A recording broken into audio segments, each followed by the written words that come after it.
Innal hamdalillah nahmaduhu wa nasta'inuhu wa nastaghfiruh wa na'udzu billahi min shururi anfusina wa sayyiati a'malina may yahdihillahu fala mudilla lahu wa man yudlil fala hadiyalah. Asyhadu an la ilaha illallah wahdahu rabbi la syarika lah wa asyhadu anna Muhammadan abduhu wa rasuluhu alladzi la nabiyya ba'dah. Faqala Allah azza wa jalla fi muhkami tanzilihi ba'da a'udzu billahi minasy syaithanir rajim. Bismillahirrahmanirrahim. Ya ayyuhalladzina amanu taqullaha haqqa tuqatih wa la tamutunna illa wa antum muslimun. Ya ayyuhalladzina amanu taqullaha wa qulu qawlan sadida yuslih lakum a'malakum wa yaghfir lakum dhunubakum wa man yuti'illaha wa rasulahu faqad faza fawzan 'azima. Amma ba'du fa inna asdaqal hadithi kitabullah wa khairal huda huda Muhammadin sallallahu alaihi wasallam wa syarrul umuri muhdatsatuha wa kullu muhdatsatin bid'ah wa kullu bid'atin dhalalah wa kullu dhalalatin finnar. Amma Amma ba'du ma'asyiral muslimin, usikum wa nafsi bitaqwallah. Faqad fazal muttaqun. Fa usalli wa usallimu ala sayyidina Muhammadin wa ala alihi wa sahbihi ajmain. Ibadallah, ma'asyiral muslimin yang dimuliakan Allah Subhanahu wa taala. Sebelum khatib menyampaikan khutbahnya, biasa khatib mengingatkan akan rukun Jumat yang sangat-sangat penting sekali. Marilah kita senantiasa meningkatkan ketakwaan kita di hari Jumat ini. Karena Allah Subhanahu wa taala mengatakan, "Wa man yattaqillaha yaj'al lahu makhraja." Siapapun yang meningkatkan ketakwaannya kepada Allah, maka Allah Subhanahu wa taala akan mencarikan jalan keluar pada setiap permasalahannya. Salawat dan juga salam kita haturkan kepada junjungan alam Nabi besar Muhammad sallallahu alaihi wasallam yang telah membawa kita dari alam gelap gulita jahiliyah menjadi umat yang terang benderang di atas tauhid dan akidah yang benar, dan itu nikmat yang sangat besar yang Allah anugerahkan kepada kita. Ma'asyiral muslimin, sidang jamaah Jumat yang dimuliakan Allah Subhanahu wa taala. Al-Imam Ahmad meriwayatkan dalam sebuah hadis di dalam musnadnya dari hadis Abi Qatadah radhiyallahu anhu. Nabi sallallahu alaihi wasallam mengatakan, "Innaka lan tada'a syai'an lillah illa baddalaka Allahu bihi ma huwa khairun laka minhu." Kata Nabi sallallahu alaihi wasallam, sesungguhnya engkau tidak meninggalkan sesuatu yang ketika meninggalkannya betul-betul karena Allah, kecuali Allah Subhanahu wa taala akan mengganti dengan sesuatu yang jauh lebih baik lagi untukmu. Dari sini muncul kaidah yang disebutkan para ulama, man taraka syai'an lillahi awadallahu khairan minhu. Barang siapa yang meninggalkan sesuatu karena Allah, maka Allah Subhanahu wa taala pasti akan mengganti sesuatu yang kita tinggalkan itu. Ma'asyiral muslimin, sidang jamaah Jumat yang dimuliakan Allah Subhanahu wa taala. Ketika para sahabat Nabi sallallahu alaihi wasallam tertekan dalam dakwah, khususnya dalam periode Mekah, banyak para sahabat yang kemudian ditekan dan disiksa, bahkan diintimidasi, bahkan tak jarang melakukan pembunuhan, seperti yang terjadi kepada keluarga Ammar ibn Yasir. Dibantai satu keluarga kecuali Ammar putra Yasir radhiyallahu anhu. Maka Nabi sallallahu alaihi wasallam untuk menyelamatkan akidah para sahabat dan untuk menyebarkan Islam ke daerah-daerah yang lainnya, maka Nabi sallallahu alaihi wasallam berdoa kepada Allah agar Allah Subhanahu wa taala memilihkan tempat untuk hijrah beliau. Maka Allah pilihkan tempat terbaik untuk beliau, Al-Madinah Al-Munawwarah. Itulah tempat terbaik hijrah bagi Rasul dan para sahabat. Maka berbondong-bondonglah para sahabat hijrah, meninggalkan harta benda mereka, meninggalkan kekayaan mereka, bahkan keluarga mereka, tanah-tanah mereka, rumah-rumah mereka. Mereka tinggalkan semuanya. Mereka meninggalkan itu semua karena Allah Subhanahu wa taala, demi menjaga agamanya. Salah satu sahabat Rasul yang ikut hijrah adalah seorang keturunan dari Romawi, namanya Suhaib Ar-Rumi. Suhaib Ar-Rumi ini oleh Allah Subhanahu wa taala diberikan kepiawaian dalam mencari nafkah sehingga dia menjadi kaya raya di Mekah. Hartanya di mana-mana. Ketika dia hijrah, dia berusaha untuk menyelamatkan hartanya. Tapi sayang di tengah jalan kemudian dicegat oleh tokoh-tokoh musyrik dan pasukannya.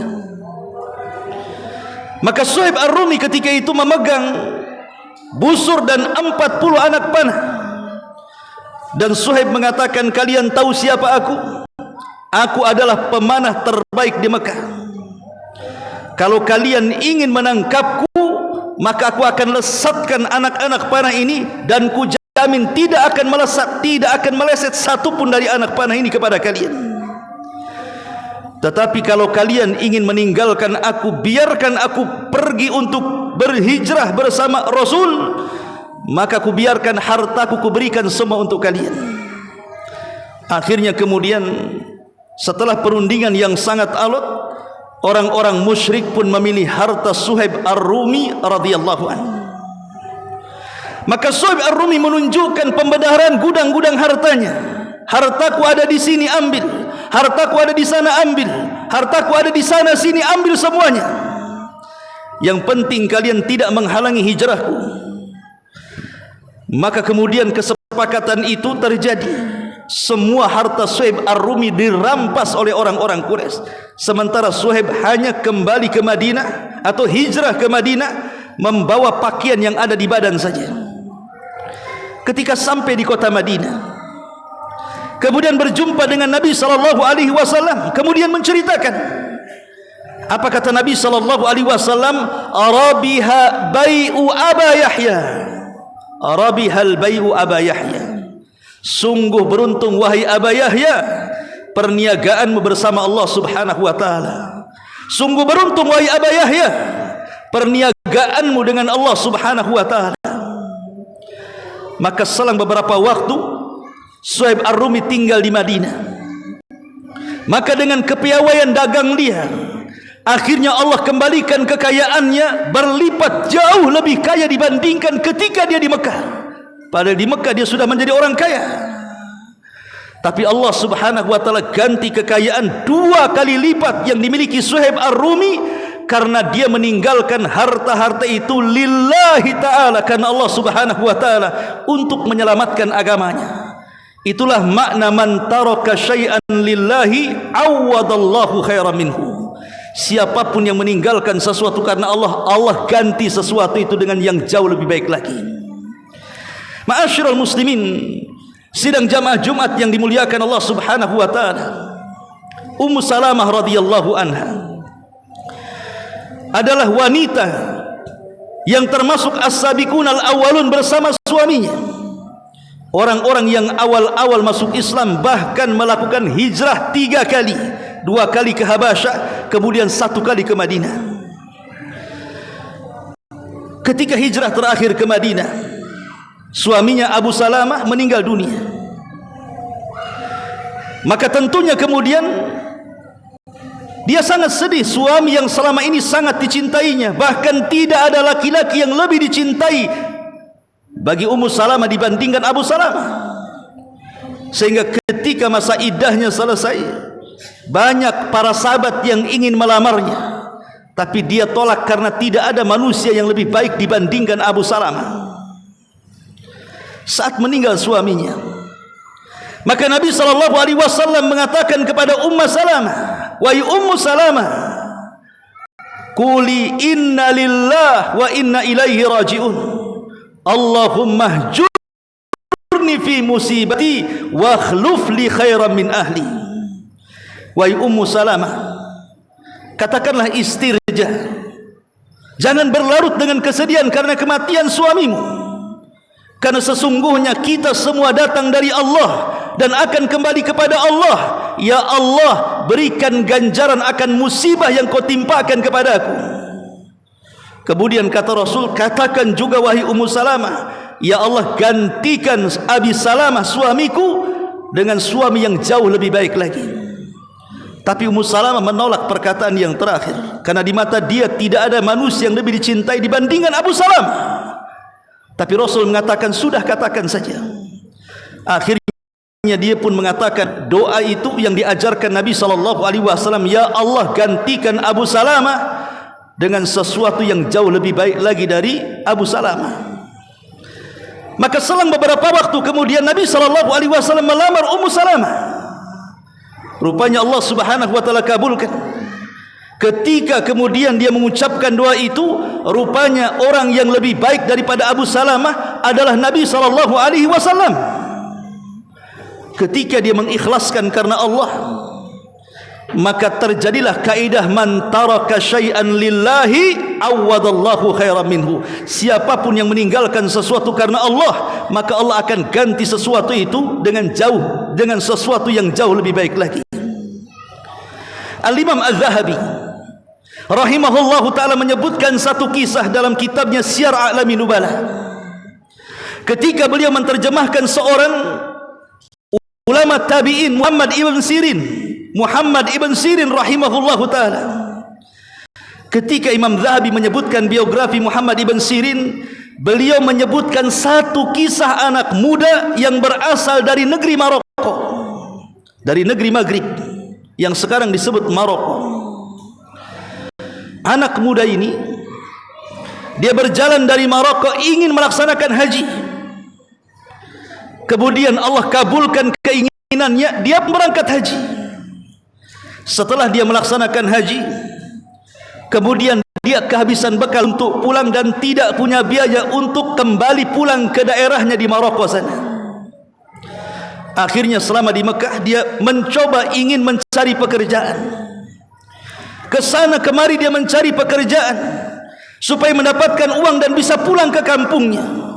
Tapi sudah berhari-hari tidak kunjung pun pekerjaan itu dia dapati. Sampai satu hari dia sedang tawaf di Ka'bah, tiba-tiba kemudian kakinya tersandung sebuah tas kecil yang terbuat dari sutra. Kemudian ketika diambil, rupanya isinya perhiasan kalung yang sangat-sangat mahal sekali. Dalam hatinya dia mengatakan, seandainya kalung ini aku jual, tentu aku akan bisa pulang ke negeriku di Maroko. Tetapi tiba-tiba kemudian keinginan menjual kalung itu tidak jadi.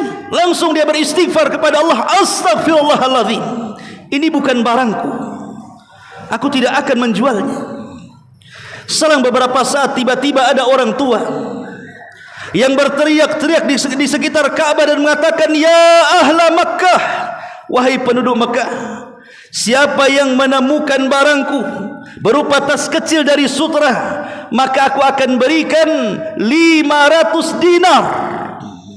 Ketika mendengar ada seorang kakek kemudian mengucapkan kalimat itu, diliriklah anak muda itu. Dalam hatinya mengatakan 500 dinar. Kemudian dia melirik kepada tasnya yang merupakan kalung. Dia mengatakan, oh tidak, kalung ini jauh lebih mahal dibandingkan 500 dinar. Dia harus menambahnya. Akhirnya kemudian karena dia terpikir, kalau aku tidak mendapatkan uang, aku tidak pulang. Kemudian dia mulai mendekati kakek itu dan mengatakan, apakah engkau kehilangan barang wahai kakek? Kata kakek itu, iya. Apa yang kehilangan? Kemudian dia menyebutkan ciri-cirinya. Rupanya memang barang itu milik si kakek. Kemudian anak muda ini mengatakan, aku menemukan barang wahai kakek, ambillah barang ini. Maka ketika sang kakek mendapatkan barang itu, dia sangat senang. Langsung dia mengambil uang 500 dinar itu dan hendak memberikannya. Tapi tiba-tiba apa yang terjadi? Anak muda itu menolak sama sekali dan tidak mau menerima upahnya. Dan dia mengatakan, kepada Allah lah aku meminta upahnya, ambil saja barang itu.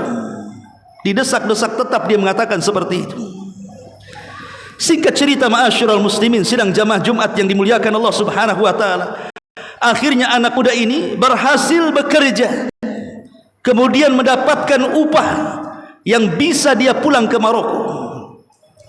Tapi kemudian di tengah jalan, ketika dia berada di Laut Merah untuk berangkat naik kapal, kapalnya terhempas ombak. Kata Imam Zahabi, kapal itu sampai karam, tidak ada yang selamat kecuali anak muda itu, karena dia berenang dengan bekas-bekas kayu yang mengambang di atas laut. Rupanya kayu itu kemudian membawa anak muda ini ke sebuah pulau. Ketika dia sadar, mulailah dia masuk ke dalam pulau itu. Rupanya di situ ada masjid tua. Masuklah dia ke masjid tua itu. Didapati ada mushaf yang sudah robek-robek, tidak pernah dibaca. Maknanya bahwa penduduk di daerah itu tidak pandai baca, tidak pandai menulis, Baduy. Kemudian ketika datang waktu subuh, Tiba-tiba mulailah berdatangan orang-orang yang ingin salat. Tiba-tiba mereka kaget, kok ada anak muda yang bisa membaca Quran, suaranya indah dan suara azannya bagus. Kemudian menjadi imam salat pun dia indah sekali suaranya. Maka orang-orang mengatakan, wahai anak muda, sebaiknya kau tinggal di sini. Ajari kami membaca, ajari kami menulis, ajari kami baca Quran, maka kami akan gaji sekian dan sekian. Allah berikan kebaikan yang luar biasa. Akhirnya dia pun mengajari orang-orang situ dan mendapatkan harta banyak. Ketika sudah cukup harta itu, dia akan pulang ke Maroko. Maka orang-orang kampung di situ sangat berat sekali dan mengatakan, wahai fulan, sebaiknya kau jangan pulang. Bagaimana kalau engkau menikah dengan wanita sini? Di sini ada anak yatim, seorang wanita cantik, salehah, amanah. Maukah kau menikah dengan dia? Akhirnya setelah kesepakatan dia mau. Kemudian dipertemukan dengan gadis itu. Ketika gadis itu memakai kalung, tiba-tiba anak muda ini tidak pernah menatap wajahnya, tapi yang ditatap kalung yang dipakainya. Sehingga kemudian orang-orang pun marah dan mengatakan, ya syabab, ya syekh, kasarta qalbaha. Wahai syekh, wahai tuan guru, engkau sudah mematahkan hati wanita itu. Kenapa kau tidak pandang wajahnya? Kenapa kau pandang lehernya? Maka anak muda itu mengatakan, demi Allah, aku ada sejarah dengan kalung wanita ini. Kemudian dia bercerita soal pertemuan kalung itu di Mekah. Kemudian berjumpa dengan seorang kakek pemiliknya. Kemudian aku beri, ketika dia memberi upah, kemudian aku tolak. Tiba-tiba semua jamaah yang hadir di situ semua bertakbir, Allahu Akbar, Allahu Akbar, katanya. Anak muda ini heran, kenapa kalian bertakbir? Kemudian mereka mengatakan, cerita kamu persis seperti cerita orang tua dari gadis ini, katanya. Dia berjumpa dengan anak muda yang aku tidak pernah melihat amanahnya, aku tidak pernah melihat kejujurannya, aku tidak melihat kebenarannya. Demi Allah, dia berdoa kepada Allah di hadapan kami, ya Allah, kalau engkau mau, pertemukan aku dengan laki-laki itu dan aku akan nikahkan dengan putriku. Rupanya dia berdoa kepada Allah Subhanahu wa taala, tapi kemudian setelah itu dia meninggal. Maka akhirnya semua adalah kehendak Allah Subhanahu wa taala. Menikahlah anak muda ini dengan wanita pemilik kalung yang pernah ditemukan di Mekah itu. Inilah makna man taraka syai'an awadallahu khairan minhu. Barang siapa yang meninggalkan sesuatu karena Allah, maka Allah akan ganti. Selang beberapa waktu setelah pernikahan, rupanya istrinya meninggal. Kalung itu menjadi warisan dirinya. Setelah kemudian dia pulang ke Maroko, dijualah kalung itu, kemudian dijadikan modal usaha. Akhirnya dia menjadi kaya raya disebabkan kalung itu. Begitulah Allah Subhanahu wa taala. Kalau hendak mengganti sesuatu, bagi Allah itu mudah. Maka tinggalkanlah sesuatu. Kalau itu adalah sesuatu yang diharamkan Allah Azza wa Jalla, yakin pasti Allah akan menggantinya. Aqulu ma tasma'un, aqulu qauli hadza wa astaghfiruhu innahu huwal ghafurur rahim.